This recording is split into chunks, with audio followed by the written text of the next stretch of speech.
chicos, ¿cómo están? ¿Todo bien?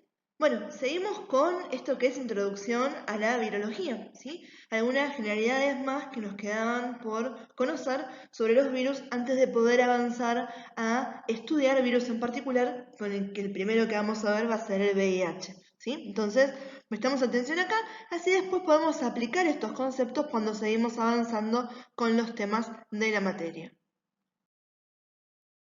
Bien, empezamos con las etapas que va a haber para la replicación viral. Estas van a ser tres. La etapa de iniciación, ¿sí? Que contiene todo lo que es la absorción, la penetración y el desnudamiento, ¿sí? La etapa número 2, que es la de expresión y replicación del genoma, bien, empieza toda la producción de las proteínas víricas porque se ha captado a ese mecanismo interno de la célula. Y la etapa 3, que es la última, que es la de ensamblaje, maduración del virión y eventualmente el egreso de la célula, ¿sí? Entonces, empezamos por estas dos primeras y la última etapa la vemos en una diapo más adelante. La iniciación, ¿sí? Me dice adsorción. Esta es la unión, y atención ahí que tienen remarcado con negrita, específica de la proteína viral de superficie con el receptor de membrana celular. O sea que tengo un receptor y tengo un ligando en particular, ¿sí?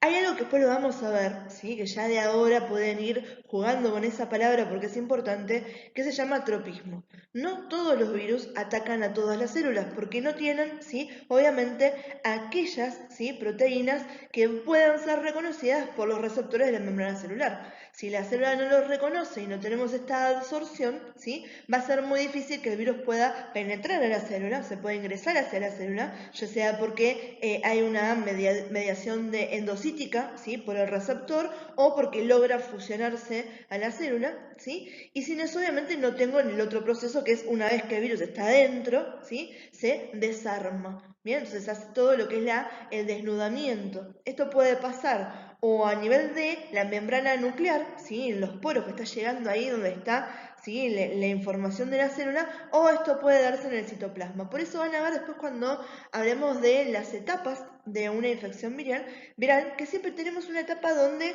hay como una ausencia, donde lo perdemos. ¿Lo perdemos por qué? Porque está haciendo esto, se está desarmando, porque cada una de sus partes tienen que ir a infectar al mecanismo interno de la célula, ¿sí? Entonces, una vez que el virus logró hacer todo esto, va a ir ahora a la parte de expresión y replicación de su genoma, porque la idea de poder generar más es a través de hacer esto. Entonces, la estrategia con la cual el virus llega a hacer esa replicación era lo que habíamos visto en la clase pasada como un factor de clasificación incluso sobre lo que era la identificación de Baltimore, que me decía iban a ser positivos, negativos, qué tengo que hacer, qué enzimas tengo que utilizar, ¿bien? Entonces, cada virus tiene, ¿sí? Un patrón específico de expresión y replicación genómica o una estrategia específica para llegar a ese objetivo, ¿sí? ¿Cuál es el objetivo final de cualquiera de las vías que le haya elegido para hacer esto? La obtención de ARN mensajero vírico. A partir de ese ARN mensajero vírico, ¿qué puedo hacer? Puedo utilizar los ribosomas de la célula huésped y generar un montón de proteínas virales, ¿sí? Estas proteínas virales las podemos tomar como de tres tipos. Tenemos aquellas cuya función principal va a ser la de interferir con el metabolismo celular, para que nada de la célula pueda venir a molestarme a mí como señor virus de hacer lo que estoy haciendo. ¿Bien? Después tenemos, ¿qué cosa? Las proteínas, que son recontra importantes, que son las polimerasas. Las polimerasas, ¿qué van a hacer? Me van a sintetizar nuevas cadenas de ácidos nucleicos virales. ¿Bien?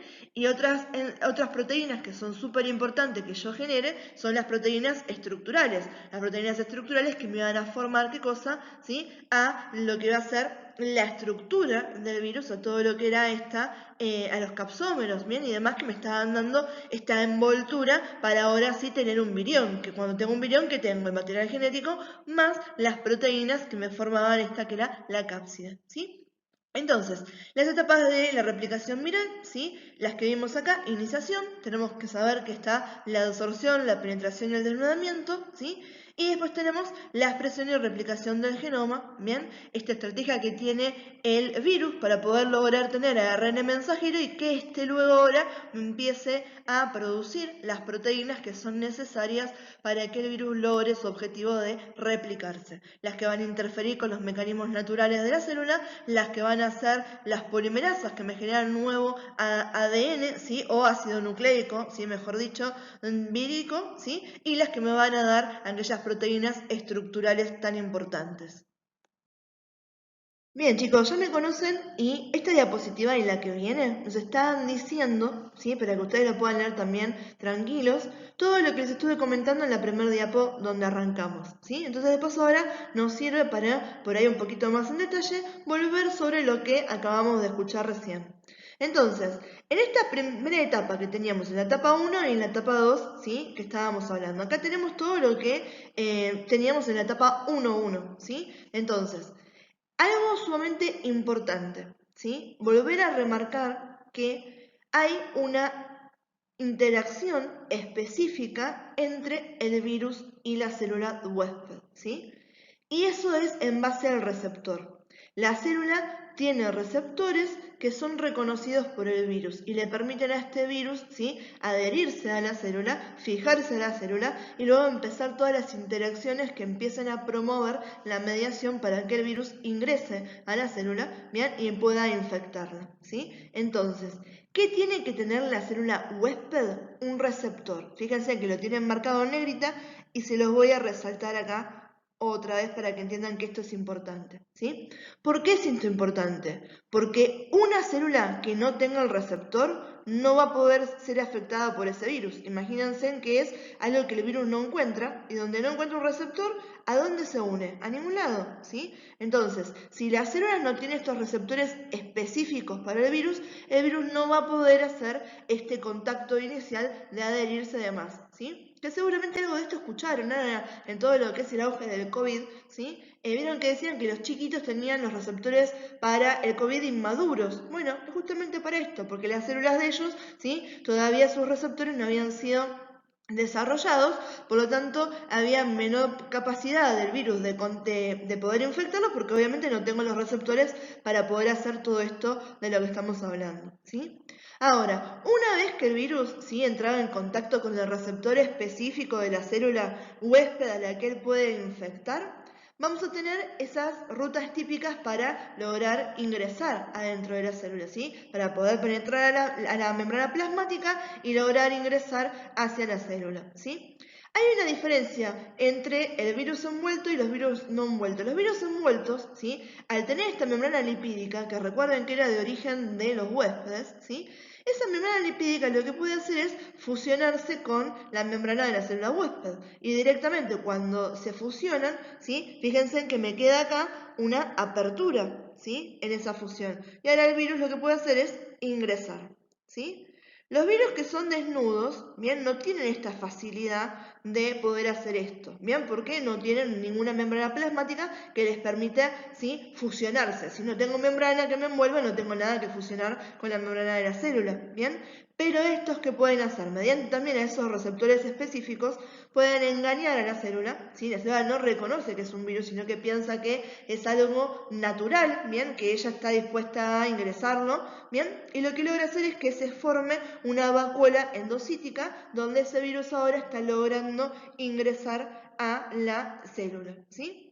Entonces, bien, esto también para que tengan en cuenta lo que habíamos visto recién, cómo podían ingresar los virus en las rutas más típicas, ¿sí? Podían ingresar por lo que iba a ser la fusión de la membrana o podían ingresar por endocitosis, ¿bien?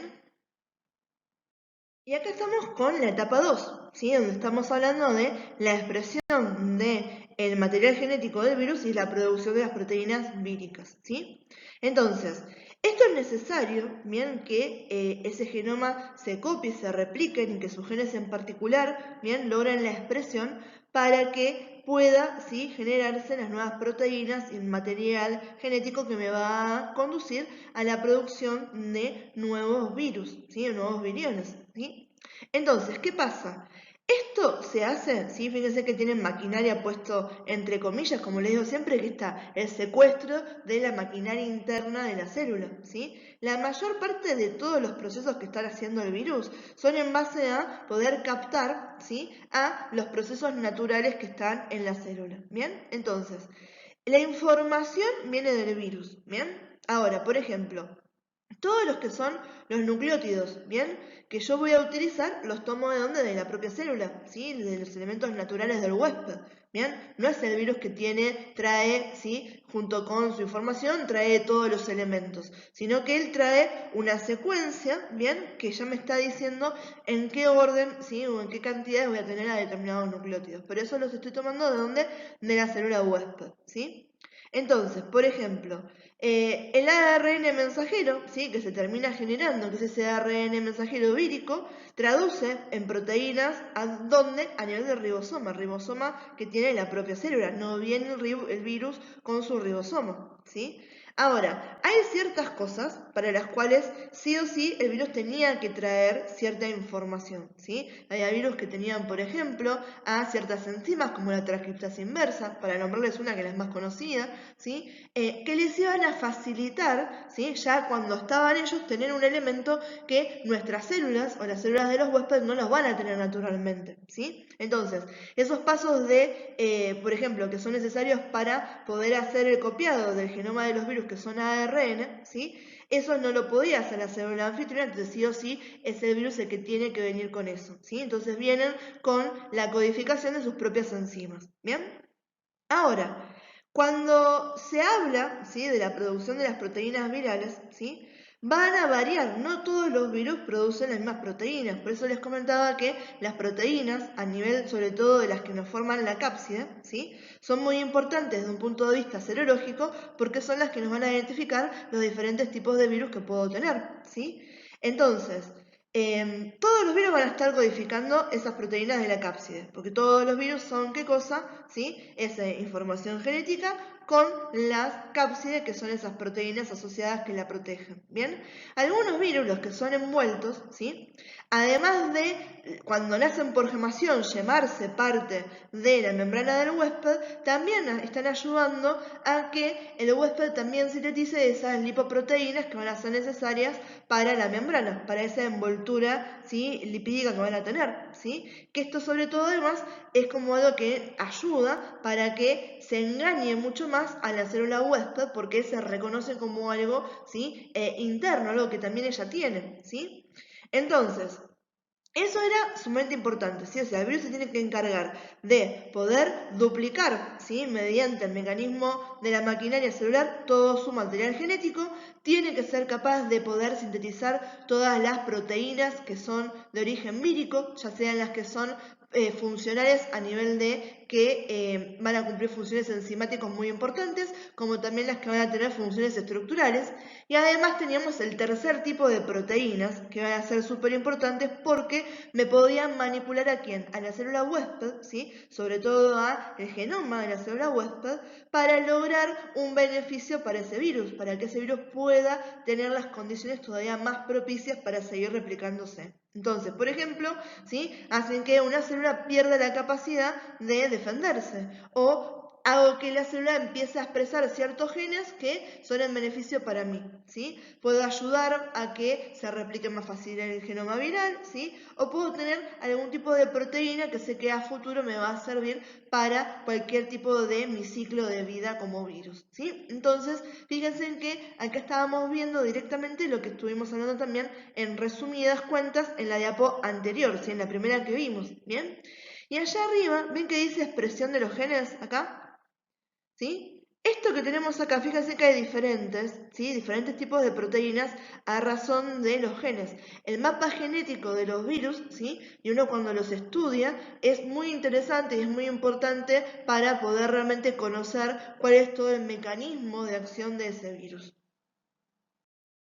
Bien, para la parte final, la etapa final, ¿sí? Se habla en conjunto de ensamble, maduración y egreso, porque en muchos virus va a ser muy imposible, ¿sí? Muy imposible, va a ser bastante difícil poder separar un proceso del otro. En muchos casos se dan en simultáneo, pasa todo junto, ¿sí? El ensamble, que es el proceso en el cual el virus lo que está logrando hacer es unir a todas sus proteínas y a su material genético para formarme, ¿qué cosa? Una, ¿sí?, partícula viral nueva, ¿sí? O sea, es el paso en el cual, ¿sí?, tengo toda la unión de los componentes para la formación de la estructura básica, ¿sí?, de la partícula viral, ¿sí? Y esto va a estar dado en un determinado lugar dentro de la célula, ¿sí? Hay algunos virus, ¿sí?, donde este sitio va a estar, por ejemplo, como en el caso de los picornavirus, ¿sí?, o los reovirus, ¿bien? Va a estar donde en el citoplasma, ¿sí? Otros virus, como pueden ser los adenovirus, ¿sí?, pueden ser que están haciéndolo en el núcleo. Ahora, cuando hablamos de maduración, ¿sí?, ese es el proceso, es un estadio, ¿sí?, dentro de la replicación viral donde el virus se hace infeccioso, ¿sí? Ahí va a haber cambios estructurales, ¿sí?, dentro de la partícula viral, ¿sí? Va a haber nuevos ensamblajes de proteínas, ¿sí? Puedo tener algunos cambios estructurales en la cápside, ¿sí? Entonces, por ejemplo, yo voy a poder observar un cambio en la antigenicidad que tengo en una partícula viral inmadura versus una partícula viral madura, ¿sí? Y luego lo que tenemos es la liberación, o sea que los virus pueden, ¿sí?, liberarse de la célula mediante diferentes mecanismos, ¿sí? Hay algunos que lo van a hacer por lisis, hay algunos que lo van a hacer por gemación, hay algunos que raramente, pero lo pueden hacer utilizando lo que es el proceso de exocitosis de la célula, ¿sí?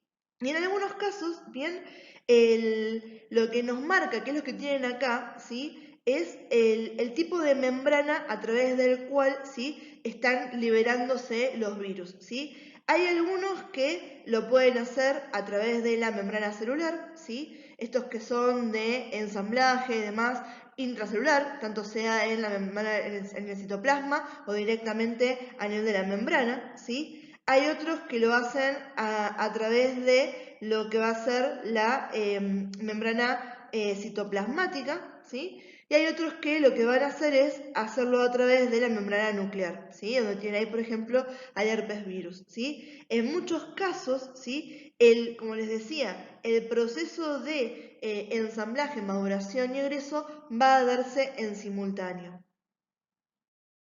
Bien, y esto en realidad es lo que más me interesa que les quede en cuenta a ustedes, ¿sí?, que les quede en claro. Entonces, cuando hablamos del ensamblaje, es como les comentaba, unir a esas proteínas que hemos generado con el material genético, ¿sí? Entonces, tengo que formar la cápside, ¿sí? La cápside, ¿cómo la formo? Con la unión de un montón de los capsómeros, ¿sí? Entonces, yo tengo ahora un montón de capsómeros que en algunos casos lo que van a hacer es generar una estructura que va a estar vacía y en otros casos lo que hacen es empiezan a ensamblarse alrededor del material genético, ¿sí? Son dos formas diferentes en las que pueden llegar al mismo resultado. Pero finalmente, ¿qué termino teniendo? Esto que están viendo acá, ¿sí? Termino teniendo al material genético rodeado, ¿por qué? Por una cápside. Esa cápside obviamente va a tener la simetría que corresponda a el tipo de virus, ¿sí?, que tengo, que está haciendo este proceso, ¿sí? No necesariamente acá tengo un virus que el ejemplo que están viendo sería un icosaédrico, ¿bien? Ahora, una vez que estoy ensamblado, ¿sí?, el paso final de todo esto, ¿cuál es? ¿Sí? La liberación, ¿sí? A ese virus lo que le interesa es seguir, encontrar una célula nueva y seguir replicándose, ¿sí? Y seguir expandiéndose lo más que pueda, ¿sí? Entonces tengo que salir de la célula. Ya me repliqué, tengo un montón de copias, ¿bien? Ahora tengo que salir, ¿sí? Ahora, el modo en que el virus va a salir, a emerger de la célula, también es característico, ¿sí?, y va a ser particular de cada uno de los virus que pueda haber, ¿sí? Tenemos algunos que lo que hacen es la lisis celular, ¿sí? Entonces ellos rompen a la célula, ¿sí?, y de esa manera, ¿sí?, logran salir al exterior, ¿sí? Lisis, estallido, ¿bien? Hay otros que lo hacen por gemación o por brote. ¿Qué están haciendo? Están empujando contra la membrana plasmática de la célula y cuando hacen de esa manera se llevan también parte de esa envoltura, ¿bien? Y otros que lo que hacen es aprovechan todavía más el mecanismo de la célula y van a ser, ¿sí?, enviados hacia el exterior, favoreciendo, ¿qué cosa? Las vías de exportación celular, ¿sí? O sea, hacen exocitosis, ¿bien? Entonces, esto era lo que habíamos hablado en la diapo pasada, ¿sí? Esto particularmente es lo que me interesa que les quede claro a ustedes.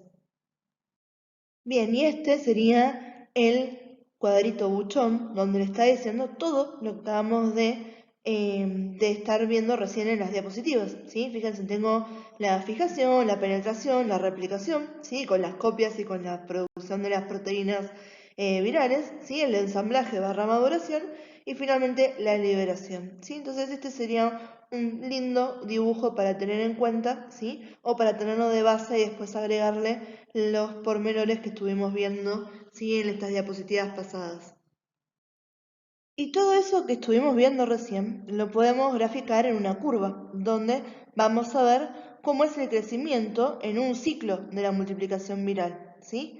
Ahora, chicos, no se me confundan esto con lo mismo que sería una curva de carga vírica, ¿bien? Cuando estamos hablando de los periodos ventana y demás, más adelante. Esto es simplemente para que entiendan qué está pasando a nivel celular cuando la célula huésped entra en contacto con el virus, ¿sí?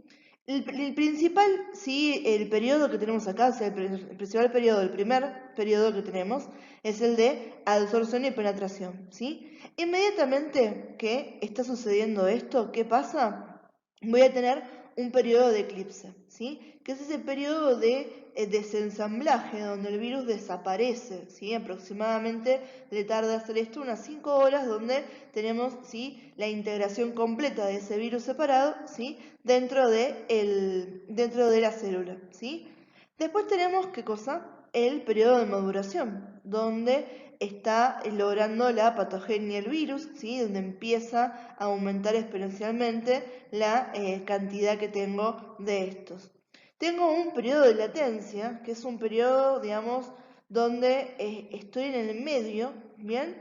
Donde lo que voy a ver es un tiempo, ¿sí? Que es aproximadamente de 10 horas, que es el que transcurre desde que el virus está ingresando a la célula hasta que logra egresar a la célula. Y el último, ¿sí? El periodo que tengo es el de liberación, ¿sí? Del virus hacia el exterior, ¿sí? Ahí le dice la lisis celular porque indefectiblemente siempre termina pasándole esto a la célula, ¿bien? Entonces vamos a mirar esto en el gráfico, ¿sí?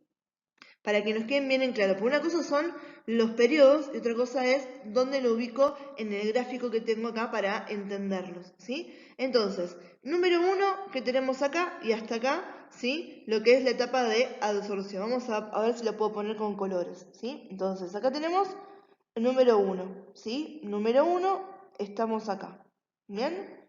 Esta principal etapa, ¿sí? Donde tenemos la absorción. Inmediatamente seguido de esto, tenemos ¿qué cosa? ¿Sí? Tenemos una segunda etapa donde el virus va a estar haciendo todo lo que era la denudación, ¿sí? Y va a desensamblarse y desaparecer por aproximadamente ¿qué cosa? 5 horas, ¿sí? Bien, entonces tengo una hora más o menos donde está haciendo todo el proceso de unirse a la célula, luego tengo aproximadamente 5 horas donde está haciendo todo lo que era la denudación, ¿sí? Inmediatamente después de esto que tengo el proceso de maduración, ¿sí? Maduración donde tengo también un crecimiento exponencial de las partículas víricas, ¿sí? Que tenemos acá. Bien, hasta ahí sería la etapa de maduración. Ahora, desde que el virus empieza a denudarse hasta que termina de madurar, o sea, todo esto que está acá, me incluye esas dos etapas, es lo que se llama el periodo de latencia, ¿sí? Todavía el virus este no está, ¿sí? Yendo para infectar porque está dentro de la célula, está latente, ¿bien? Y finalmente, cuando terminamos acá, tenemos ¿qué cosa? ¿Sí? Esperen que estoy buscando otro color. Ponemos a este, naranja, dice. ¿Sí? Tenemos esta etapa, que es la etapa, ¿qué cosa? De la lisis y la liberación, ¿sí? Acá ya estoy teniendo a un virus, ¿bien? Que va, ¿sí? A ser liberado, ¿bien? Donde ya terminaron aproximadamente, ¿sí? Un poquito más de las 10 horas, ¿sí? O 10 horas justo para que haya pasado este proceso final, ¿sí? Ahí tengo una nueva progenie, ¿bien? Y esto que nos marca acá al costado, ¿sí? Que tenemos, ¿sí? Una flecha acá, es el tamaño de estallido. El tamaño de estallido va a estar relacionado con la cantidad de partículas infecciosas que estén siendo liberadas hacia el exterior celular. Bien, vamos ahora con todo el proceso de patogenia viral, o sea, ahora bien en detalle la relación de los virus con los huéspedes, ¿sí?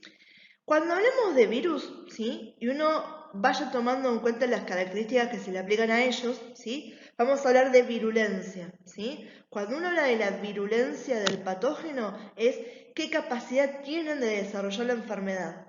Y cuando hablamos de el huésped, ¿sí? Vamos a hablar de cada de las cosas que tienen, o sea, cada una de las cualidades que tienen que nos llevan a la atenuación de la enfermedad. O sea, qué hace que el huésped pueda resistir la infección por este microorganismo, ¿sí? Entonces, ¿cuáles son los elementos conducentes a la virulencia, ¿sí? Del microorganismo? El inóculo inicial, ¿sí? O sea, cuál fue la puerta de entrada, cuál fue la carga vírica con la que yo tuve contacto, ¿sí? La estructura genética y antigénica del virus, ¿sí? No todos los virus tienen no son todos la misma cepa, ¿sí? Y la modulación de la respuesta en el huésped, ¿bien? Cómo este virus va a estar afectando, ¿sí? Al sistema inmunitario y al sistema general del huésped al que va a estar infectando.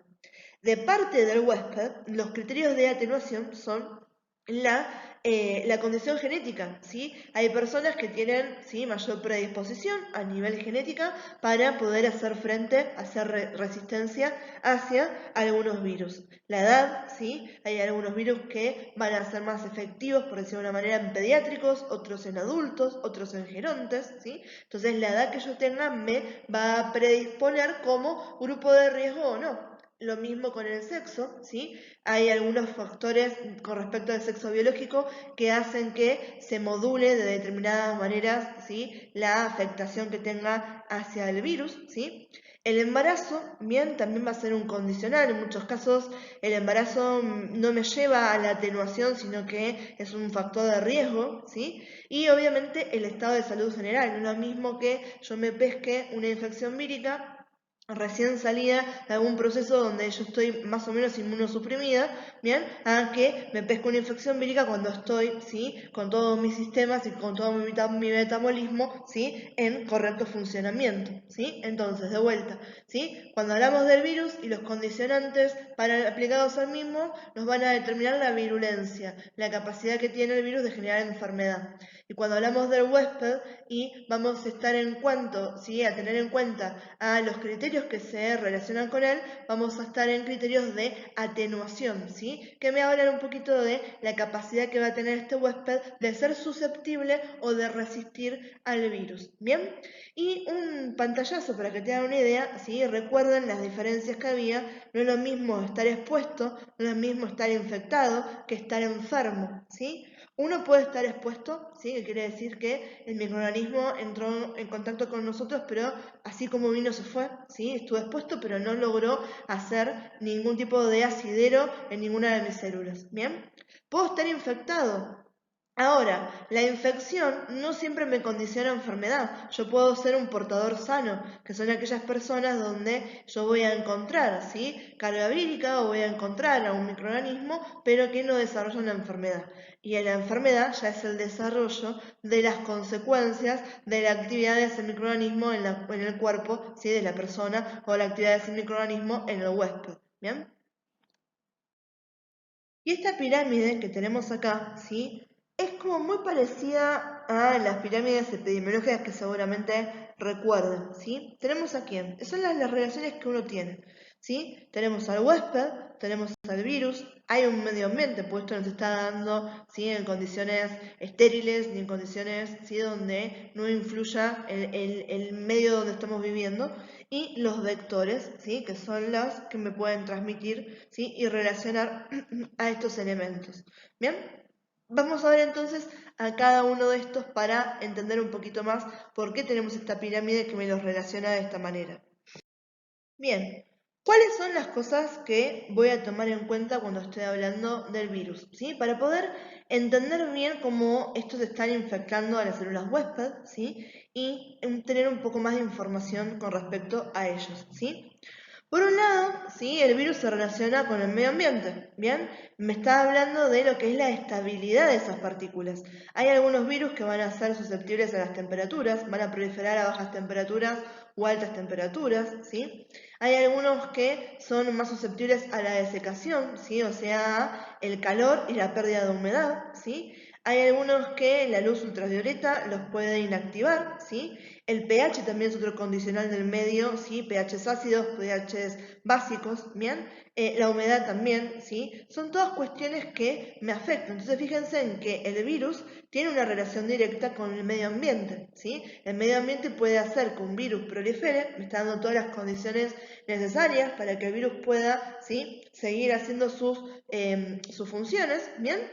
O el medio ambiente puede ser inhóspito, no, puede ser, ¿sí? El que no es adecuado, ¿bien? Y ese virus no puede, ¿sí? proliferar, ¿bien?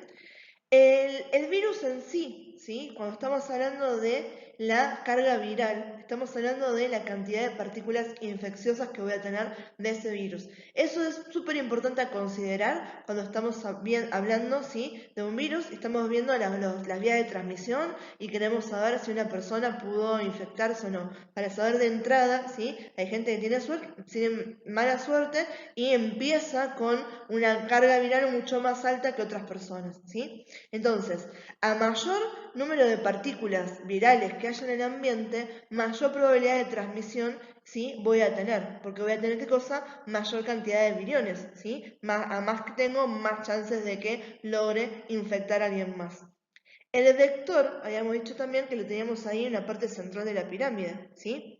Los vectores son los que me transmitían, ¿sí? a el microorganismo. Podían ser vectores, como se dice bien el nombre, que son, ¿sí? los seres biológicos, ¿bien? O podían ser fomites cuando estábamos hablando, ¿sí? de los que serían vectores a nivel inanimado, ¿bien?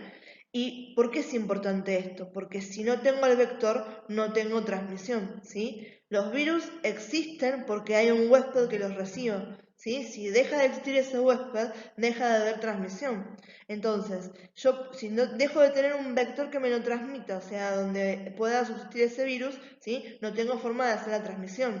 Ahora, esa transmisión puede ser directa, como estamos hablando que es de persona a persona, ¿sí? Puede ser indirecta a través del aire, cuando las partículas se mantienen mucho tiempo en suspensión, ¿sí? Puede ser directa a través del aire, cuando se considera que es a través de las gotitas de la salida, por ejemplo, cuando uno habla, tose y demás, porque muchas veces en esos casos no se mantiene mucho tiempo en suspensión, entonces se considera que si no tenías un contacto con la persona que estaba ahí directamente con vos, no te contagiabas. ¿Sí? No es que yo estornudé en una habitación, me fui y después vos entraste y todavía estaba en el aire eso para que vos te contagies. ¿Sí?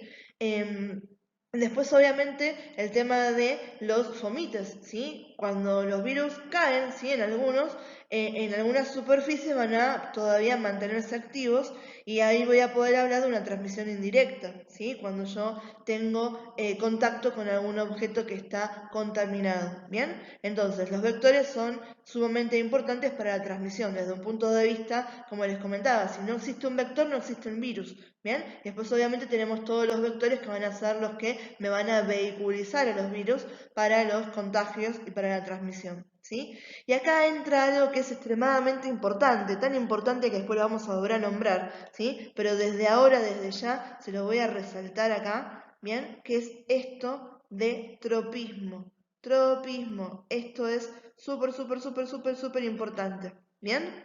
Cuando hablamos de tropismo, va a ser la capacidad que tiene el virus, ¿sí? de reconocer un receptor específico en la célula huésped, ¿sí? Ahora, si no tengo esos receptores, el virus no se adhiere. Si el virus no se adhiere, no puede hacer todas las etapas de replicación que estuvimos viendo, por lo tanto, no va a haber infección, no va a haber enfermedad, no va a haber nada. ¿Bien? Entonces, tiene que haber tropismo, tiene que haber reconocimiento de receptores específicos en la célula huésped, ¿sí? Y el virus tiene que, en esa célula huésped, poder replicarse, ¿sí? Vamos a ver que esto va a ser lo que me lleva a mí a encontrar a determinados virus replicándose o estando, ¿sí? infectándome determinadas poblaciones celulares y no todos, ¿bien? Yo tengo un virus que me ataca los pulmones, pero sin embargo, a nivel del hígado no me genera ningún tipo de problema, ¿sí? Tengo un virus que me ataca, ¿sí? El corazón, sin embargo, a nivel del páncreas no tengo ningún problema. ¿Por qué? Porque las células son diferentes, ¿bien? No tienen tropismo, no tienen ninguno de esas células los receptores específicos y el virus no las puede infectar. Y no sería el target, no sería el objetivo del virus tampoco, ¿sí? Ahora, el huésped también es necesario, ¿sí? Si yo no tengo el virus, tengo el vector, ¿sí? Pero no tengo nadie que sea un organismo sano, ¿bien?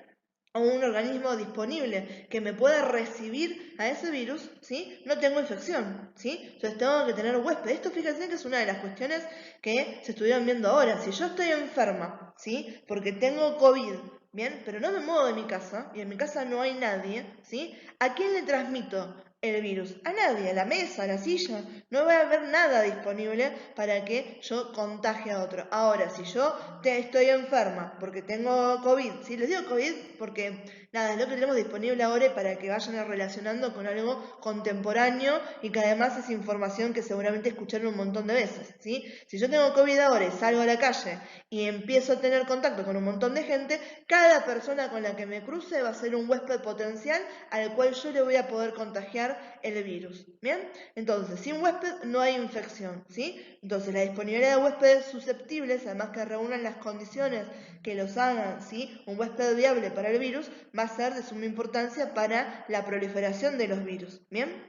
Y después obviamente que dentro de los virus, cuando los estamos viendo, hay ciertos que se llaman mecanismos alternativos, ¿sí? Estamos hablando de que el virus a nivel de el proceso infeccioso va a pasar por ciertos procesos que hagan, bien, que sobreviva, ¿sí? Va a tener mutaciones, va a tener recombinaciones, ¿sí? Un reordenamiento del genoma viral, ¿sí? Todo esto ¿para qué? Para poder adaptarse e intentar sobrevivir a la respuesta inmunitaria. Por eso es que hay mutaciones y tenemos nuevas cepas de golpe de virus que conocíamos, ¿sí? Por eso todos los años tenemos que vacunar contra nuevas cepas de la gripe, porque cuanto más está en circulación un virus, cuanto más huésped entra en contacto, más chances hay de que logren una mutación que lo haga poder resistir mejor al sistema inmunitario y además que lo haga poder resistir a los anticuerpos que se habían desarrollado, ¿sí? Con la vacunación. ¿Por qué? Porque ahora ese virus va a presentar características antigénicas diferentes, ¿sí? Entonces, de vuelta, fíjense en que estos, ¿sí? Son todas cuestiones que uno tiene a considerar cuando estamos hablando de los virus. Su estabilidad, el nivel de partículas infecciosas que va a haber, ¿sí? La disponibilidad de los vectores, el tropismo súper importante, la disponibilidad de los huéspedes susceptibles y aquellos mecanismos alternativos que son los que hacían que éste pueda sobrevivir a la respuesta inmunitaria. Bien, y como les prometí, tropismo era este término que les decía que me recontra interesa que les quede bien en claro a ustedes, ¿sí? Me está hablando de qué cosa, de que yo tengo a un virus que se encuentra con una célula que tiene expresados receptores que el virus puede reconocer. Por eso hablamos de que hay una célula que es susceptible y que es permisiva, porque es susceptible a que el virus interaccione con ella, ¿sí? Y es permisiva porque a través de esta interacción el virus va a poder, ¿sí? Parasitarla, ¿bien? Este tropismo me está hablando de que la relación entre el virus y el huésped es específica, ¿sí? Hay una combinación específica que tiene que existir entre las proteínas virales, ¿sí? De la cápside o de la membrana, ¿bien? Que están interaccionando con quién? Con los receptores a nivel de la membrana de la célula huésped, ¿bien? De esta manera es que vamos a tener, ¿sí? Diferentes tipos de virus y vemos que hay virus que afectan a una especie pero no afectan a otra. Hay virus que afectan a animales y a nosotros no nos hacen nada. Hay virus que, por ejemplo, como tiene acá el sarampión tengo yo que soy un ser humano, ¿sí? O eso es lo que ustedes piensan, ¿sí? Tengo yo que soy un ser humano o, ¿sí? Tiene mi vecina, pero mi perro, mi gato, ¿sí?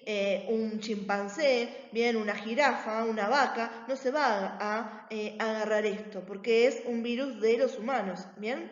Después tenemos a virus, ¿sí? Que ellos producen zoonosis, ¿sí? Cuando hay que zoonosis, ¿qué quiere decir? Que el huésped premonitorio de ellos va a ser un animal, ¿sí? Pero puede haber una transmisión hacia algún otro tipo de animal, ¿sí? Nosotros también somos animales en ese sentido, ¿bien? Después tenemos, ¿qué cosa? A virus que afectan a un solo tejido. Fíjense, hepatotropos, me está afectando de cosa el tejido hepático. Neurotropo, ¿sí? Me está afectando qué cosa al tejido nervioso, ¿sí? Tropo viene de tropismo, tiene tropismo por el tejido hepático. Bien, son solamente esas células a las que van a poder infectar. Y hay algunos virus, ¿sí? Que son los que nos generan patologías multisistémicas. Acá lo tenemos de vuelta al sarampión, ¿sí? Que estos tienen la capacidad de poder reconocer receptores específicos en muchos tipos de celulares diferentes. Bien, estos tienen afinidad entonces por muchos tejidos. Estamos hablando que son virus pantotropos, pero también tienen tropismo particular. Bien, fíjense, este virus, el mismo sarampión, ¿sí? Hay tropismo porque me afecta a un humano y me afecta a todos los tejidos, pero no me afecta a un perro, no me afecta a un gato. Bien, eso entonces es lo que me interesa que les quede claro a ustedes de acá. Tropismo, ¿sí? Un término recontra importante, recontra preguntado, ¿sí? Entonces, porfa, si esto no lo entienden, me dicen y lo vemos de vuelta. Bien, otra de las aristas que teníamos ahí, ¿sí? Iba a ser la de medio ambiente, ¿sí? ¿Cómo se define medio ambiente? Medio ambiente es el conjunto de factores biológicos, físicos y, atención, socioculturales que intervienen en el proceso infeccioso. ¿Por qué hablamos? Porque por ahí biológico y físico lo entienden rápidamente, pero sociocultural como que suena medio raro. Pero fíjense que muchas veces, ¿sí? Un factor sociocultural puede ser el hacinamiento, ¿sí? Si yo de golpe tengo una familia de 8 personas que está viviendo en un monoambiente, ¿sí? O que comparten un mismo baño, comparten una misma habitación, ¿sí? Porque están viviendo en condiciones precarias, no va a ser lo mismo la viabilidad de transmisión que haya de ese virus o el foco infeccioso que voy a tener, que si yo tengo una familia donde, por ejemplo, tengo 2 personas que viven en una casa donde si uno se enferma puede hacer un aislamiento separado del otro, ¿sí? De vuelta que es algo que estuvo pasando mucho acá.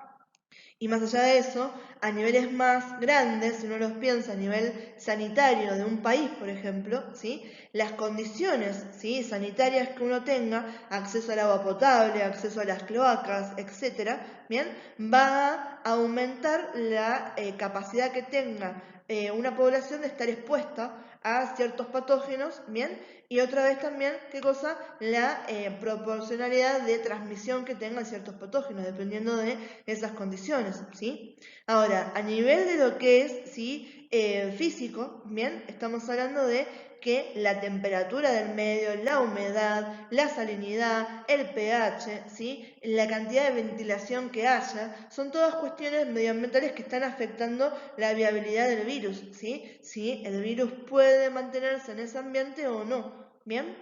Ahora, vamos a ver que respecto a lo que es el medio ambiente, ¿sí? Recuerdan que teníamos esta clasificación de virus desnudos y virus envueltos. Y yo les había dicho en su momento que uno tiende a pensar, ¿sí? Que un virus que está envuelto, ¿sí? Está más protegido, que va a ser más fuerte porque tiene algo más, ¿sí? Agregado. Sin embargo, la envoltura lipoproteica los hace más lábiles, ¿sí? A no poder resistir bien las condiciones climatológicas o las condiciones medioambientales.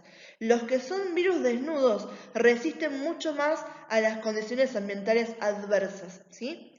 Y después tenemos obviamente el resto de las condiciones biológicas del medio ambiente que tienen que ver con que, de vuelta, las condiciones a nivel de la biosfera, ¿sí? A nivel climatológico, la flora y la fauna, ¿sí? O sea, el ecosistema que me está dando, ¿sí? La viabilidad de vectores, ¿bien? Y eso hace que yo también pueda hablar de cordones epidemiológicos cuando estoy hablando de la afectación de un virus a determinadas regiones o zonas geográficas. Porque hay ciertos patógenos, ¿sí? Ciertos virus que los encuentro en un lugar en particular y no lo encuentro en otro lado. Porque no ha encontrado, ¿sí? O una vía para llegar al otro lado, ¿sí? Porque no se dan las condiciones, porque no existe un vector, por ejemplo, que sobreviva en otra condición medioambiental que no sea ese lugar donde está, ¿sí? Recuerden, ¿sí?, que siempre hay una relación fluida entre estas cosas que estuvimos diciendo, entre el virus en sí, las características que tenga, entre el medio ambiente, entre el vector y el huésped susceptible, ¿sí? Entonces siempre tengo que tener, ¿sí?, una relación entre las 4 cosas para que logre, ¿sí?, proliferar el tema de la infección vírica. Bien, y por último con esto, ¿a quién tenemos? Al huésped, ¿sí? Cuando hablamos del huésped, ¿sí?, sacando lo que hemos hablado recién de los criterios de atenuación, aunque ahora los vamos a nombrar a muchos de estos, porque obviamente están relacionados intrínsecamente con el huésped, ¿sí? Va a haber ciertos factores que son los que van a influir sobre la exposición que tenga la persona. Vamos a hablar de los humanos, ¿sí? La exposición que tenga un ser humano, ¿sí?, a el virus, ¿sí?, la susceptibilidad que tiene que ver también, ¿sí?, la susceptibilidad y la resistencia tiene que ver con las condiciones naturales de esa persona, ¿sí?, a raíz de los factores innatos como pueden ser la raza, el sexo, el estado inmune, el estado nutricional, ¿sí? Y esos son lo que me van a determinar qué tan resistente soy o qué tan susceptible soy ante determinado virus en particular, ¿sí? También dentro de esto tenemos qué cosa, el estado, ¿sí?, inmunitario, ¿bien? Y cómo es que yo adquirí esas defensas. ¿Estoy vacunado, sí, o no estoy vacunado? ¿Bien? ¿Tuve contacto anterior con una versión más leve de este virus y logré generar mis propios anticuerpos o no los tengo? ¿Sí? ¿Recibió el bebé, sí, vía transplacentaria esos anticuerpos? ¿Recibió el bebé a través de la amamantación esos anticuerpos? ¿Bien? Entonces, sí, también estamos hablando, por eso me dicen mecanismo de defensas adquiridos, ¿bien? Y sobre todo cuando estamos hablando de factores especiales, ¿sí?, son lo que estamos determinando como otros aspectos a considerar, ¿sí? Hablamos de, por ejemplo, la actividad laboral podría tener que ver con la exposición, ¿sí? Yo trabajo en salud, todo el día estoy metida en las terapias intensivas, estoy metida en la guardia, ¿bien? Entonces, mi factor laboral con lo que es la exposición es mucho mayor que el factor de exposición que tiene mi abuela que no se mueve de la casa, ¿sí? Yo todo el tiempo estoy trabajando ¿sí?, con personas que están cursando de diferentes y multitudes de patologías y tienen también, ¿sí?, cada una de ellas, ¿sí?, nuevos virus, ¿sí?, diferentes tipos de virus que se están afectando, ¿bien? El tema del viaje, ¿sí?, si uno puede viajar, ¿sí?, estás expuesto quizás a un microorganismo que donde vos estás en tu ambiente no existía. En Argentina no tenemos esto y te fuiste al Congo belga y ahora te contagiaste de algo que acá no hay, ¿sí? Bueno, tenés que poder viajar para hacer eso, ¿sí? Es un aspecto a considerar, por eso en lo que es la epidemiología uno pregunta, ¿hizo viajes recientes? ¿Hace cuánto tiempo que no va a tal lado? Porque uno sabe que en determinadas regiones hay patologías, ¿sí? O sea, hay agentes infecciosos que son endémicos, donde yo ya sé que si esa persona viaja a esa zona, tengo grandes chances de que se contagie, ¿bien? Después todos los que serían aquellos agentes externos que repercuten en la salud y en cómo va a poder progresar y adaptarse el individuo cuando manifieste una enfermedad. Estamos hablando de se consume tabaco, se consume alcohol, consume alguna droga, ¿sí? Ahora, cuando hablamos de droga, no estamos hablando solamente de las drogas mal llamadas recreativas, estamos hablando también de los medicamentos, ¿sí? Si tengo un paciente que es hipertenso, que es diabético también, tiene todo un cóctel ya encima de medicamentos que yo tengo que considerar antes de poder encarar una alternativa terapéutica, ¿sí? O si tengo una persona que viene de haberse hecho una quimioterapia, una radioterapia, ¿sí? Son todas cuestiones que van obviamente a modificarme las condiciones de ese huésped. Bien, en relación a lo que venimos viendo recién, ¿sí?, para entrar un poco más en profundidad, cuando el virus entonces entra en contacto con esa célula huésped, va a producir alteraciones. Esas alteraciones, ¿sí?, ese efecto citopático que tiene el virus dentro de la célula, yo lo puedo observar en vivo y lo puedo observar in vitro. ¿Qué quiere decir esto? Que a nivel diagnóstico, en lo que es laboratorio, el efecto citopático me sirve tanto como la indicación serológica para reconocer con qué tipo de virus estoy trabajando, ¿sí? Entonces, muchas veces, ¿sí? No siempre, porque hay algunos puntos donde no podemos hablar de un 100% de efectividad para este método, ¿sí? Pero muchas veces el efecto citopático es tan característico de un virus en particular, que me permite a mí aproximar un diagnóstico y diferenciar, ¿sí? Un virus de otro, ¿sí? Vamos a ver 7 afectaciones que pueden producir los virus a nivel celular para que tengan una idea más o menos de qué tipo de efectos citopáticos vamos a estar pudiendo observar el día de mañana en el laboratorio, ¿sí? Estos 7 efectos van a ir desde aquellos donde la célula, ¿sí? Va a quedar completamente destruida de entrada, o en aquellos donde, si bien no es inmediata la muerte celular, ¿sí? Pero van produciéndose alteraciones tales que obviamente no me conducen a que eventualmente esa célula siga estando en actividad. Bien, empezamos con estos 4, ¿sí? El primero, que va a ser muy sencillo de verlo, porque es un término que lo venimos conociendo hace rato, es el de la lisis celular, ¿sí? Yo voy a ver que en algunos casos tengo una muestra y estoy viendo que lo que conduce el accionar de ese virus es que se produzca un estallido de la célula, ¿sí? Hay una acumulación tan grande de las partículas virales dentro de la célula que están inhibidos todos los procesos celulares naturales, ¿bien? Lo que me lleva a que esas células terminan rompiéndose y se empiecen a liberar grandes cantidades de viriones al medio donde yo lo esté, ¿sí? Observando. Después tenemos lo que es la fusión celular, que ya el nombre me deschaba lo que está pasando. ¿Qué es lo interesante de acá que ustedes recuerden? Que uno habla de fusión celular y hablamos de la formación de sincicios, ¿sí? Los sincicios son un acúmulo de células que van a ser multinucleadas, pero que están fusionadas a través de la membrana, ¿sí? Entonces muchos virus, ¿bien? Van a tener la capacidad de generar esto, ¿bien? Y yo miro eso y digo, bueno, ya puedo pensar en algunos virus en particular, como los que tienen ustedes ahí en el ejemplo. Otra cosa que tenemos es la expresión de proteínas y antígenos, ¿bien? En algunas células yo voy a poder ver que a nivel de la membrana tengo ancladas ciertas glicoproteínas que son de origen viral, ¿sí? Yo las puedo ver que eso no pertenece a la célula, las puedo reconocer a nivel serológico también, ¿sí? Y estas son necesarias que el virus haga esto para poder hacer todos los procesos, ¿sí? Recuerden que muchos de estos virus hacían el proceso de ensamblaje, maduración y gemación después o liberación también en las membranas, ¿bien? Entonces eso lo voy a poder ver, ¿sí? Y después obviamente los cambios morfológicos, ¿bien? Los virus pueden estar utilizando a las proteínas que forman el citoesqueleto de la célula y eso me lleva a una alteración en la morfología de la célula que estoy observando, ¿sí? Por ejemplo, en los adenovirus voy a ver que las células van a empezar a verse redondeadas y cuando estoy trabajando con el virus de la influenza, ¿sí? Las células respiratorias son células que son ciliadas, ¿sí? Tienen estas proyecciones en la zona apical de la célula, ¿bien? Y cuando tengo un paciente que tiene influenza y tengo una muestra, ¿sí? De ese epitelio y lo estoy mirando, veo que las células respiratorias perdieron todas las cilias, ¿bien? Me hace pensar que el paciente está recontra confirmado que está afectado por este virus. Bien, y las últimas 3 alteraciones que uno puede ver a nivel celular van a ser las alteraciones cromosómicas, ¿sí?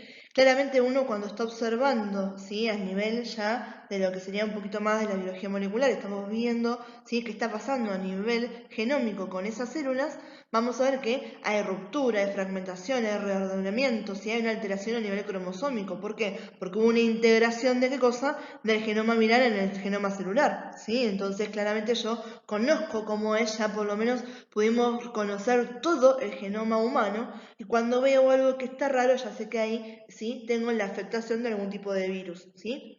La proliferación celular también, ¿sí? Hay algunos que van a hacer que me lleven, por ejemplo, a la hiperplasia, que la hiperplasia es un crecimiento exagerado de células, ¿sí? A diferencia de la displasia, que es cuando tengo una transformación del tipo celular, o cuando hablamos de la hipertrofia, que estamos hablando de un aumento del tamaño de las células, ¿sí? Hiperplasia es un aumento de la cantidad de células que tengo. ¿Por qué? Porque hay algunos virus que inducen, ¿sí? a una proliferación de una síntesis excesiva de ADN, lo que me lleva a que, ¿sí?, estas células hagan, ¿sí?, replicación, bien, y tenga ahora mayor cantidad de células de las que yo tendría que conocer, ¿sí? Entonces hablamos de hiperplasia. El HPV, ¿sí?, el virus del papiloma humano, es uno de los que podemos caracterizar de esta manera, ¿sí? Y después tenemos algunos virus, ¿bien?, que la alteración que están teniendo a nivel celular es tal que pueden generar, ¿sí?, transformaciones que hacen que las células se comporten a nivel tumoral, ¿sí? Por ejemplo, el virus de el HPV, ¿sí?, después puede terminar desarrollándome cáncer de útero, ¿sí? El virus de la hepatitis B, que es el que tiene ahí, HBV, ¿sí?, ese también me puede terminar con cirrosis y cáncer de hígado, ¿sí?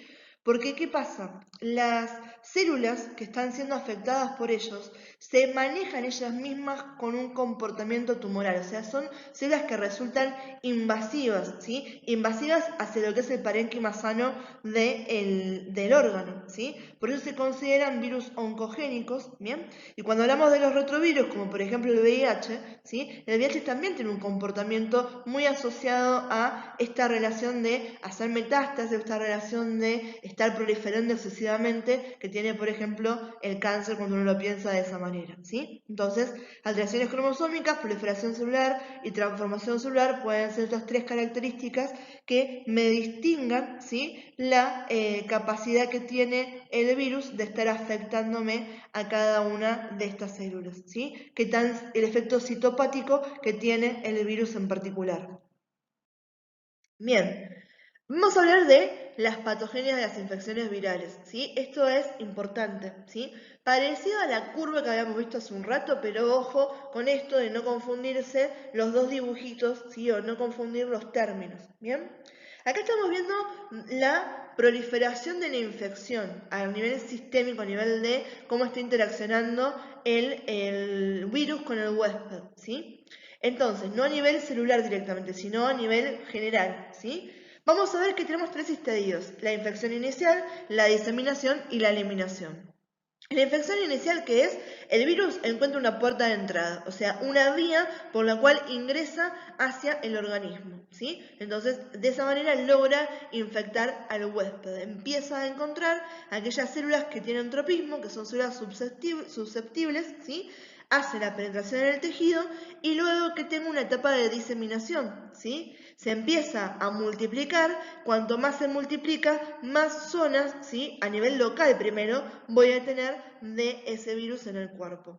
Y luego voy a tener, ¿qué cosa? La eliminación al exterior, ¿sí? Ahí estamos hablando de la etapa de transmisión viral, ¿sí? No de eliminación del virus, sino de que el virus sigue queriendo encontrar, ¿qué cosa? Otros huéspedes donde pueda volver a iniciar a hacer todo este ciclo infeccioso. Esto, chicos, fíjense que si lo leen es exactamente lo mismo que estuvimos viendo recién. A mí lo que me interesa es que tengan bien en claro lo anterior, ¿sí? Esto sería si queremos ser un poco más puntillosos al momento de determinar bien esas etapas de la infección viral, ¿sí? Obviamente, la etapa número 1 no cambia, es el ingreso a un huésped susceptible, donde hay, ¿qué cosa? Tropismo, ¿sí?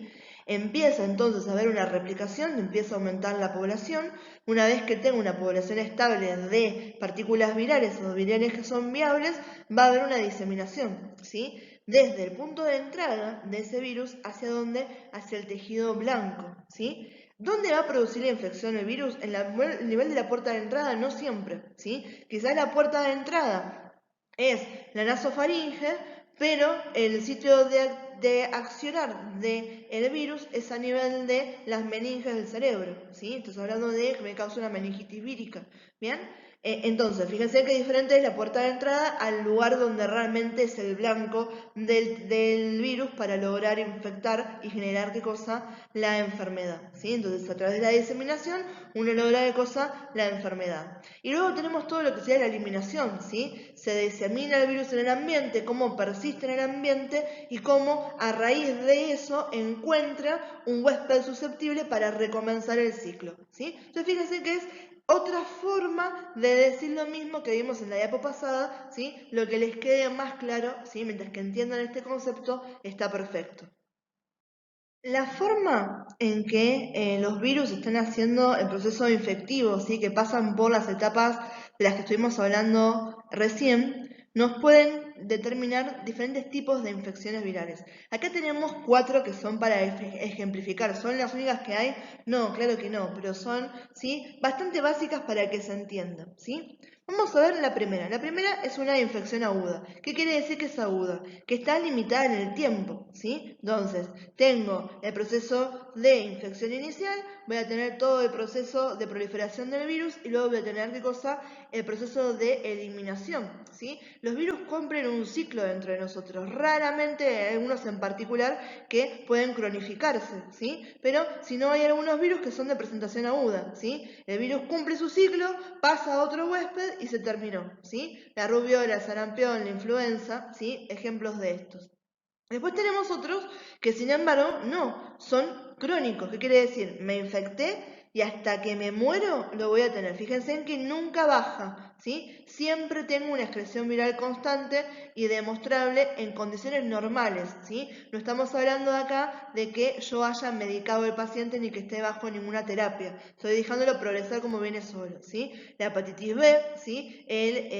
La hepatitis C, ¿sí? El virus del papiloma humano, ¿sí? Todos estos, ¿sí? Generan una infección persistente crónica, ¿sí?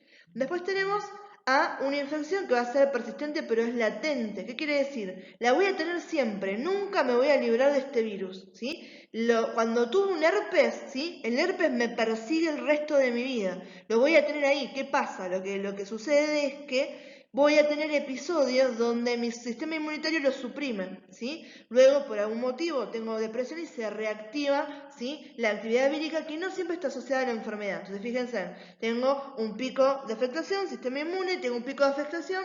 Acá volvió la carga viral, pero no desarrolló enfermedad y ahora la última vez sí. Y me sigue de vuelta, ¿sí? Por el resto de mi vida, ¿sí? El herpes virus, ¿sí? La varicela zoster, ¿sí? Esto que ustedes los conocen del cuatrimestre pasado, ¿sí? Tienden a tener este tipo de infecciones, ¿sí?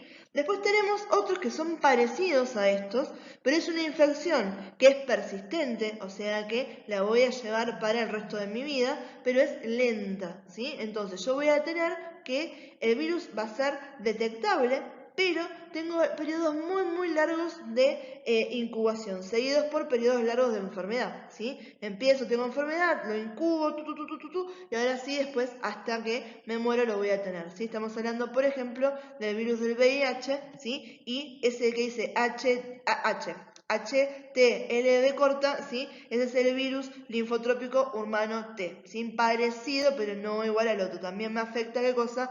A los linfocitos T. Vamos a trabajar un poquito más, ¿sí? Cada una de estas etapas de la infección vírica en el huésped y esa progresión, para que no nos quede nada colgado. Empezamos por dónde? Por la infección, ¿sí? Este contacto inicial que teníamos, donde el virus tenía que encontrar una puerta de entrada.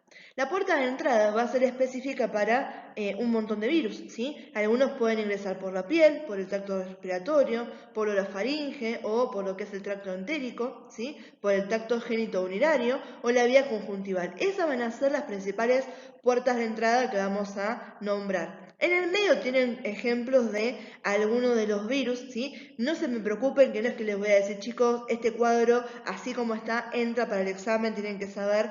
Los virus son solamente en este nivel a modo de ejemplificar. A mí lo que me interesa es el concepto grande de que hay diferentes puertas de entradas para cada uno. Y obviamente que el mecanismo por el cual se puede lograr la infección va a depender de qué puerta de entrada tengo, ¿sí? Si hablamos de la piel, que tengo mordeduras, tengo picaduras, ¿sí? Tengo transfusiones, tengo inyecciones, tengo, por ejemplo, una verruga que uno entra en contacto y se me contagia, ¿sí? Cuando hablamos del tracto respiratorio estamos hablando de que transmisión a través de la vía aérea, ¿sí? A través de las gotitas de flush o de las secreciones que uno tiene, ¿sí? También de la contaminación en las manos. Todo lo que yo me pueda llevar hacia la boca y hacia la nariz me puede terminar contagiando, me puede ingresar a nivel de tracto respiratorio. Lo mismo que la vía conjuntival, ¿sí? La vía conjuntival es, uno generalmente está llevando algo hacia la conjuntiva o se metió algo, tocó algo, ¿sí? Y que entró en contacto con la vía conjuntiva y hizo una puerta de entrada. ¿sí? A nivel orofaringe o tracto entérico estamos hablando de la contaminación fecal-oral, ¿sí? Algo que ingresa por la vía digestiva, ¿sí? O, ¿sí? A nivel de la vía gastrointestinal baja, ¿sí? Y tracto genitourinario, todo lo que sea relaciones sexuales, ¿sí? Canal de parto o interaccionar con la zona, ¿sí? Genital urinaria, bien, tanto en hombres como en mujeres. Entonces, ¿sí? El virus podía ingresar, acá le está mostrando, tiene como, pobrecito este, le está pasando absolutamente todo, ¿sí? Tiene un rasguño, le acaban de poner una inyección, ¿sí? Lo está picando un bicho, ¿bien? Acá, ¿sí? Está entrando la conjuntiva, acá está entrando algo a través de la nariz y la boca, ¿sí? Está infectando el tracto respiratorio, ¿sí? Está llegando hacia el tracto entérico y acá está afectando ¿a qué? A la vía, ¿sí? Urogenital, ¿sí? Entonces, cuando empezamos a hablar todo esto, ¿sí? Empezamos de a poquito, ¿no? Como este pobre hombre que, ¿sí? No está zafando de nada, ¿sí? Entonces, a nivel de la piel y las mucosas, ¿sí? También puede pasar directamente por ahí al torrente sanguíneo, ¿sí? Pero porque acabo de atravesar esa barrera, ¿sí? Logro tener la absorción del virus, obviamente siempre tropismo, siempre a través de células que sean susceptibles, que me puedan reconocer al virus, ¿sí? Que tengan los receptores. Y empieza la replicación viral en el sitio de entrada de la infección. Ahora, a nivel de la entrada por piel y mucosas, ¿sí? Hay un montón de mecanismos de defensa del huésped que entran en juego para poder atenuar la afectación e intentar que ese virus no avance, ¿sí? Estamos hablando de esta respuesta, ¿sí? Inmunitaria innata, que la barrera principal que tenemos, ¿cuál va a ser? La piel, ¿sí? En ella tenemos un montón de grupos celulares, ¿sí? Que no facilitan o no promueven la proliferación de microorganismos. Vamos a ver eso en la próxima diapo. Entonces, como les decía, los efectos que hay, ¿sí? A raíz de los fibroblastos, ¿sí? De los macrófagos que hay a nivel de la piel, ¿sí? Del estrato córneo que uno tiene a nivel de la piel, o sea, cuando estamos hablando de la parte más apical, ¿sí? Cuando estamos hablando de las capas de la piel, ¿sí? Vamos a ver que todo esto me lleva a que muchos virus sean completamente inactivados, porque hay un pH que va a ser ácido, ¿sí? Porque tengo otros microorganismos que son comensales, ¿sí? Porque tengo la afectación de estas células, ¿bien? Que son del lugar, ¿bien?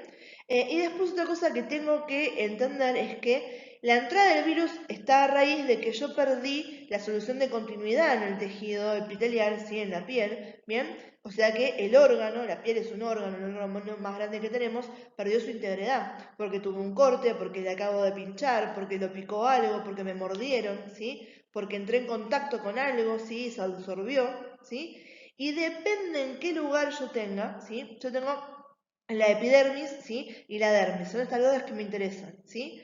Cuando hablamos de la epidermis está menos vascularizada. Entonces, hay virus que llegan a este lugar, ¿bien? Y van a generar una infección localizada. No me pueden penetrar más allá de esto.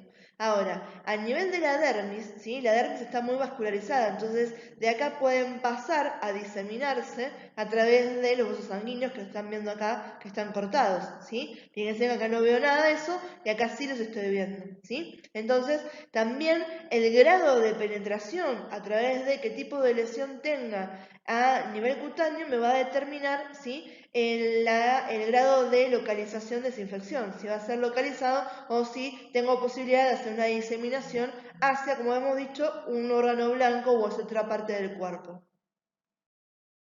Bien, a nivel respiratorio, ¿sí? Obviamente que van a tener diferentes lugares de afectación. Si están ingresando por la nasofaringe, están ingresando por la orofaringe, ¿sí? Y a partir de acá, depende en qué lugar, si logren hacer asidero, van a generarme diferentes tipos de afectación, ¿sí? Podemos tener una rinitis, ¿sí? Lo tengo acá a nivel de la, ¿sí? Nasofaringe, también se dice rinofaringe, entonces de ahí viene el nombre, ¿sí? Tengo una faringitis, ¿sí? Es la faringe en su totalidad que está infectada, ¿sí? Tengo una laringitis, pasó ahora hacia acá adelante, es donde está la laringe, ¿sí? Tengo una infección a nivel de la tráquea, tengo una bronquitis, son los bronquios, tengo una bronquiolitis, ¿sí? O tengo una bronquioneumonía, o tengo una neumonía, ¿sí? Donde están afectados, ¿sí? Los alveolos directamente, ¿sí? Entonces, dependiendo en qué lugar, yo voy a separar en vía respiratoria alta y baja y voy a poder hablar de diferentes infecciones, ¿sí? Obviamente que a este nivel yo tengo un montón también de accionarios de defensa del huésped para poder defenderse. Tenemos todo lo que vean acá verde, son todos, ¿sí?, tejidos linfáticos, los nódulos linfáticos, los ganglios linfáticos, ¿bien? Donde teníamos un montón de células del sistema inmunitario que funcionaban como grandes filtros, ¿bien? Tenemos algunos otros elementos, ¿bien? A nivel de la nariz teníamos a las vibrisas, que eran los pelitos, tenemos también la mucosidad, como estamos viendo acá, ¿sí? Que el epitelio de todo respiratorio es un epitelio ciliado, ¿sí? Con este ribete en cepillo, ¿bien? Que había células que producían que iban a generarme, ¿sí? Ciertos elementos que iban a servir, ¿sí? Para poder hacerle frente a esto, ¿sí? Entonces, de vuelta, acá la puerta de entrada a través respiratoria puede ser bastante amplia. Tenemos bastantes mecanismos, ¿sí? A nivel de los pulmones tenemos a los macrófagos alveolares, ¿sí? Porque obviamente ya en la predisposición del cuerpo sabemos que todo el tiempo estamos respirando, lo mismo que todo el tiempo estamos ingresando comida por el esófago, ¿sí? Que es la misma vía en este caso. Entonces claramente acá el cuerpo ha puesto, ¿sí?, en condiciones un montón de mecanismos inmunitarios para tener en cuenta que eventualmente, en algún momento, eventualmente iba a entrar en contacto con diferentes microorganismos, ¿sí? Entonces, si bien esta es una puerta de entrada y puedo tener la manifestación clínica del accionar de un montón de virus diferentes, ¿sí? Fíjense que están separados vía aérea alta, vía aérea baja, ¿bien? Eso también es un diferenciador, pero eso más que nada a nivel de diagnóstico clínico. También esto es una de las puertas de entrada, obviamente, ¿sí?, de predilección para un montón de virus. Bien, a nivel de lo que sería la vía de entrada como puerta digestiva, ¿sí?, el mecanismo de penetración a nivel celular se llama transitosis, ¿sí? El virus va a ingresar a través de la membrana apical de las células del epitelio, ¿sí?, entérico, ¿bien? Va a atravesar todo lo que es el citoplasma y va a ingresar hacia dónde, hacia lo que va a ser la membrana basal que tenemos acá, donde se encuentra con el tejido conjuntivo vascularizado, ¿sí? Y va a lograr interaccionar donde lo que sería el espacio extracelular o intersticial de ese órgano, ¿sí? Ahora, la transitosis es lo que me permite realmente la penetración del hígado a nivel de los tejidos, ¿sí?, que estamos hablando de este tema. Pero ¿qué tengo? Inmediatamente que pasa esto, empiezo a encontrar cosas, un montón de células del sistema inmunitario. Lo único que tengo van a ser el sistema inmunitario, estas células de defensa, no. Hay un montón de otros mecanismos, ¿sí? El pH ácido del contenido estomacal me distribuye un montón de virus, ¿sí? El contenido intestinal, que ahora es alcalino, ¿sí? Fíjense la diferencia de pH. Voy a tener un montón de enzimas digestivas. Tengo a los detergentes biliares, que son grandes inhibidores de un montón de microorganismos. Seguramente recuerdan en bacterios, cuando uno preparaba los medios de cultivos, que usábamos bilis de whey, bilis de esto, bilis del otro, como un inhibidor, ¿sí? También hay toda una mucosa, ¿bien? Y obviamente tenemos como excelencia a las células del sistema inmunitario, todas aquellas que son fagocíticas y claramente a anticuerpos particulares. Bien, a nivel de lo que sería, ¿sí?, urogenital, ¿sí?, durante la actividad sexual, ¿por qué es que es propicio que ingresen determinados virus al torrente sanguíneo, ¿sí?, o que estén ingresando esos tejidos, ¿sí? A veces uno no se da cuenta, pero siempre se producen pequeños, ¿sí?, lastimaduras, laceraciones o desgarros en la mucosa, lo que facilita la transmisión de estas enfermedades venéreas a razón del accionar de ciertos virus, ¿sí? Entonces, y el tracto urinario, en algunos casos, en el caso de las mujeres, está muy cercano al tracto, ¿sí?, vaginal. Y en los hombres, ¿sí?, el tracto urinario, el tracto que tenga que ver con la eyección, por decirlo de una manera, de los espermatozoides, es exactamente el mismo, la uretra. Entonces, fíjense en que la vía de entrada va a ser la misma, ¿sí?, en un caso como el otro. Por mujeres, ¿sí?, y porque es la misma vía en el caso de los hombres o para hablar con propiedad, ¿sí? Por cercanía en el caso de las personas que tengan vagina y porque es la misma vía en el caso de las personas que tengan pene. Bien, y la última de las vías que teníamos para tener en cuenta era la conjuntiva, ¿sí? Esta vía es muchísimo menos resistente que, por ejemplo, la piel, ¿sí? Entonces es muy lábil a que un virus pueda ingresar por la conjuntiva, ¿sí? El tema es que hay accionarios que son mecánicos de defensa en este caso. Los párpados, ¿sí? Las cejas también, ¿sí? Y obviamente que tenemos también, ¿qué cosa? A los lagrimales, que están todo el tiempo lavando a la conjuntiva para que no quede nada y nada ingresa, ¿sí? Pero, sin embargo, a pesar, ¿sí? de esas cuestiones mecánicas que tienen de defensa, hay ciertos virus que pueden ingresar, ¿sí? Cuando tengo una infección localizada, que voy a tener una inflamación y una infección después de la conjuntiva. Es la famosa conjuntivitis, ¿bien? Que, ojo, no todas las conjuntivitis son de origen vírico, pero hay algunas que sí, ¿sí? Son esas que entran y pasa el tiempo y ya está, no tenés que hacer ningún tratamiento, ¿bien? Solamente alivianar los síntomas. Y después tenemos algunos virus que su puerta de entrada es a través de la conjuntiva, pero que luego, ¿sí? Pueden infectar a otras partes, ¿sí? Podemos hablar de el virus del herpes simple, ¿sí? Que a través de la conjuntiva puede llegar a afectarme a la córnea, ¿sí? Puede generar una latencia a nivel de los ganglios del sensorio, ¿sí? Pues todo esto está, atrás está toda la parte de los nervios y demás, el sistema nervioso, ¿sí? Y cuando tengo una reactivación, esto me puede terminar con el paciente que termine desarrollando una ceguera, ¿sí? Y después tenemos, bien, a ese que es el virus EB70, ¿sí? Es un enterovirus, ¿bien? ¿Y qué pasa con los enterovirus? Entran por acá, ¿bien? Y lo que me puede llegar a producir esto es una meningitis, ¿sí? Entonces, a través de la conjuntiva está llegando directamente a nivel, ¿sí? Atrás de la conjuntiva, los ojos, llegando al nervio óptico, estoy ingresando directamente hacia el encéfalo. ¿Qué encuentro antes del encéfalo? Las cubiertas meningias, ¿sí? Pueden generar una meningitis, entre otras afectaciones que nos pueden llegar a tener estos, ¿bien? Y tenemos, sí, el proceso después de diseminación en el organismo. Era bueno, acaba de ingresar el virus por una de esas puertas de entradas que estuvimos nombrando. ¿Bien? Ahora el tema es hacia dónde va a ir ese virus, ¿sí? ¿Dónde está el órgano blanco o el tejido blanco para que se produzca la infección? La infección entonces, dependiendo de la diseminación, puede ser local, ¿sí? O puede ser sistémica, ¿sí? Y cuando hay una infección sistémica es porque hubo una diseminación sistémica, ¿sí? A nivel sanguíneo o linfático, ¿sí? Que están atravesando la mayoría de los órganos del cuerpo, a nivel neural, ¿sí? O a nivel vertical, cuando estamos hablando de que hay una transmisión sistémica, ¿sí? A través transversal, ¿sí? Es esta, vertical o transversal es lo mismo, ¿bien? O sea, transplacentaria porque se comparten la circulación sanguínea de madre y feto, ¿sí? A través del canal de parto, ¿sí? En parto natural, a través de la leche materna, ¿sí? Entonces, eso para que entiendan el tipo de la diseminación. Ahora de vuelta hay un dibujo que está muy bueno para que esto de vuelta quede bien reforzado.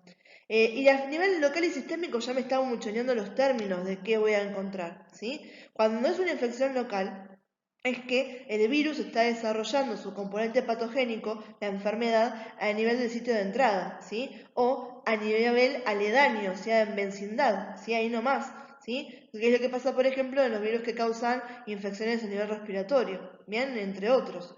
Y el nivel sistémico, ¿qué pasa? La puerta de entrada es simplemente esa, la puerta de entrada, y luego el virus se vehiculiza a nivel del cuerpo por alguna de las vías que les comenté recién, ¿sí?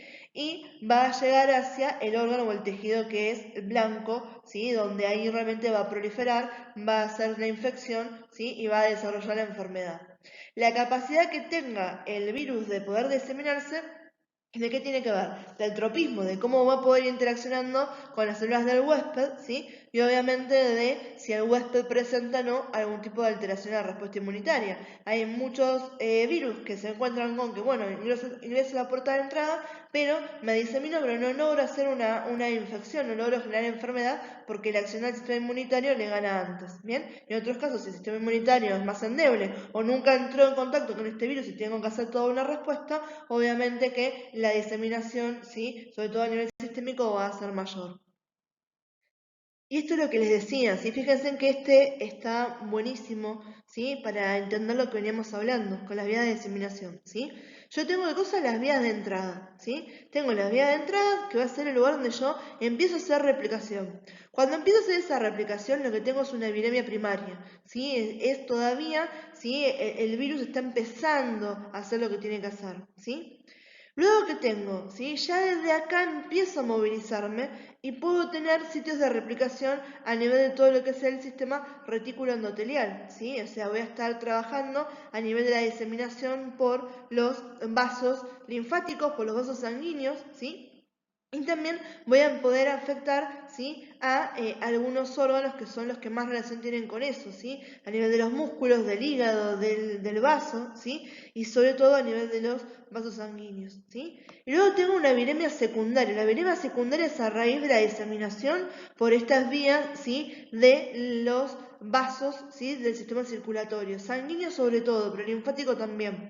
Y a través de esto, ¿hay alguna parte del cuerpo en la cual no recibamos sangre para nada? ¿Sí? No, sí, la mayoría de los lugares van a estar recontravascularizados. Entonces, a partir de esto, el virus está llegando hacia el órgano blanco, a la piel, a las mucosas, a los pulmones, al riñón, al tracto gastrointestinal, al cerebro, ¿sí? Y voy a tener ahí entonces, ¿qué cosa? La manifestación clínica. Una vez que tengo la manifestación clínica, tengo desarrollo de la enfermedad, ya empiezo a hacer, ¿qué cosa? Hacia otros de los otro huésped susceptible que esté disponible, ¿sí? Entonces fíjense acá que se está mostrando cómo está la infección, ¿sí? Y acá tienen los nombres de algunos virus particulares que me están afectando a esos lugares, ¿sí? Y acá en algunos lugares donde, obviamente, ¿qué puede pasar? Yo puedo perder a alguno de los virus, ¿sí? O en algunos casos van quedando, ¿sí?, en el camino algunos de los virus también, ¿sí? Bien, y con esto ya terminamos, ¿sí? Me queda esta y creo que una diapositiva más y ya termina la tortura, ¿sí? Estamos justo en 1 hora y 20, la hora el tiempo de clase.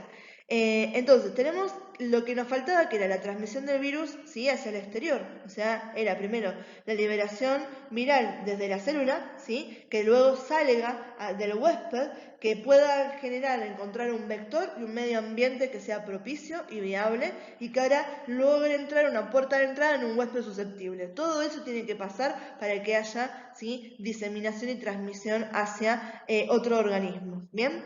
¿Cuáles eran los factores que intervenían? Fíjense que todos estos ya los conocemos, ¿bien? La cantidad de virus, ¿sí?, la cantidad de partículas disponibles para generar la infección, el medio ambiente y la estabilidad del virus en el medio ambiente, ¿sí?, si hay vectores, si hay huéspedes susceptibles, ¿sí?, y obviamente las características de composición, ¿sí?, que me refieren tanto al virus como al huésped, ¿sí? Las fuentes de transmisión pueden ser un montón. Secreciones respiratorias, la saliva, las heces, la orina, las secreciones genitales, la leche, la sangre, la piel directamente, ¿sí? Entonces, dependiendo de qué tipo de virus tenga, ¿sí?, la puerta de salida puede ser, ¿sí?, cualquiera de estas que tienen marcadas en negrita, ¿bien? Y todo el resto es lo que ya vimos. ¿Y cómo pueden ser esas interacciones? ¿Sí? Acá me interesa que recuerden estas dos nada más, ¿sí? Las interacciones que eran, ¿sí?, a nivel de contagio humano a humano, ¿sí?, por transmisión, podía ser, ¿sí?, a través del sistema respiratorio, a través de la saliva, ¿sí?, esto se considera directo, ¿sí?, y a través de, ¿sí?, lo que van a ser las transfusiones, ¿sí?, o un sitio de inyección donde está transmitiendo directamente ahí el virus. Puede ser fecal oral, ¿sí? O puede ser, fíjense, las fritas me encantan, pueden ser venereal, ¿sí? Entonces, venereal, estamos hablando de esas transmisiones que van a estar a nivel del tracto urogenital. Después tenemos a la zoonosis, ¿sí? Acá tengo que tener sí o sí a un vector en el medio para que haya transmisión. Fíjense en que acá, por ejemplo, veo que de humano a humano, ven que acá está partido, no hay transmisión directa, hay transmisión a través de vector, ¿sí? La diferencia que hay entre vectores biológicos, artrópodos y mamíferos es lo que me está marcando acá, ¿sí? Entonces, fíjense, ¿qué pasa? Este está infectado, este artrópodo lo pica, luego me pica este y ahora este ahora sí está infectado. Luego tenemos ¿sí? a la mismo tipo de zoonosis a través de los vectores que son vertebrados, ¿sí? Donde el reservorio va a ser el animal, ¿bien? Se transmite entre ellos y también se transmite al humano, ¿bien? Y acá en algunos de estos casos puede haber una transmisión que sea humano-humano, pero en algunos sí, y nos preguntamos si puede llegar a pasar. Y luego tenemos aquellos zoonosis donde hay una infección entre vectores, ¿sí? Yo tengo que, el reservorio, ¿quién es? El mamífero, ¿sí? Sin embargo, el mamífero no se lo transmite al humano porque algún ciclo tiene que cumplir el virus en el artrópodo. ¿Qué pasa? El artrópodo pica a este, ¿sí? Se contagia, cumple algún ciclo, me pica al ser humano y ahora este va a estar contagiado. En este caso, la diseminación de la patogenia va a ser más diferente, va a ser difícil. ¿Por qué? Porque el huésped del reservorio natural, ¿cuál es? Este, ¿sí? Y que un humano vaya y pique, muerda al perro, quizás es más difícil, ¿sí? Al que esté en contacto con otros seres humanos. Acá de vuelta no tengo, ¿sí? Transmisión directa entre personas.